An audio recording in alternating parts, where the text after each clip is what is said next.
주요 이슈를 체크해보는 시간, 이슈 체크 오늘입니다. 그럼 먼저 첫 번째 이슈부터 보도록 하겠습니다. 화면 보시죠. 3살배기가 집 2채. 최근 서울과 수도권 일대에서 고가의 부동산 거래가 늘어나자 세무당국이 고가 아파트를 취득한 사람과 또 고액 전세입자 등 자금 출처가 분명하지 않은 탈세 혐의자에 대해 전방위 세무조사에 착수했습니다.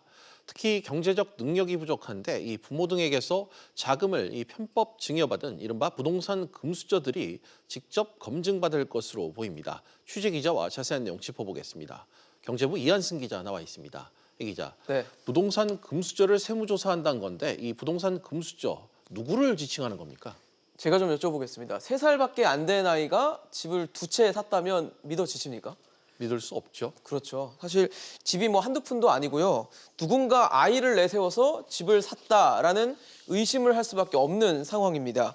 이렇게 집을 사거나 전세 계약을 할 때 자금이 어디서 났는지 분명하지 않은 탈세 혐의가 있는 224명이 이번 국세청 세무조사 대상으로 선정됐습니다. 네. 국세청은 부동산 등기 자료나 부동산 실거래 신고 자료, 또 금융정보분석원 정보 등을 분석해서 이번 탈세 혐의자 등을 대상자로 추렸습니다.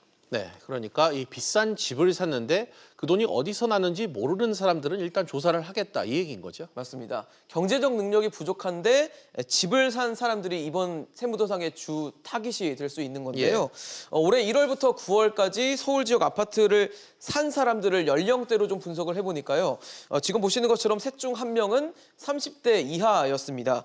경제적 여건을 봤을 때 사회초년생이라고 할 수 있는 이 30대 이하가 이 집을 산다는 게 쉽지 않다고 보고 이들이 부모 등으로부터 자금을 받고 세금을 내지 않았는지 등을 검증하겠다는 얘기입니다. 그리고 최근 전세 거래 비중을 봤을 때도 9억 원 이상인 고액 전세 비중이 늘고 있어서 이 고액 전세입자도 이번 세무조사 대상에 포함이 됐습니다. 그렇군요. 그럼 이 기자, 이렇게 이 부모 돈으로 집을 사거나 고가의 전세 계약을 맺은 경우만 이 세무조사 대상이 되는 겁니까? 그런 건 아니고요. 다른 혐의를 갖고 있는 사람들도 대상에 올랐는데요. 네.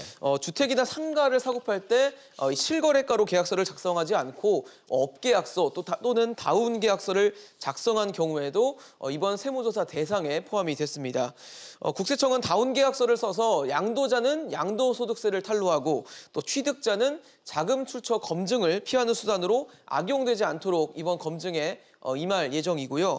그리고 개발 호재 지역이라는 등 귀에 솔깃한 내용으로 허위 과장 광고를 통해서 땅을 헐값에 사서 고가에 파는 이 기획 부동산 업체도 이번 조사 대상에 포함이 됐습니다. 네, 그럼 이 국세청 조사 어떻게 앞으로 이루어지는 겁니까?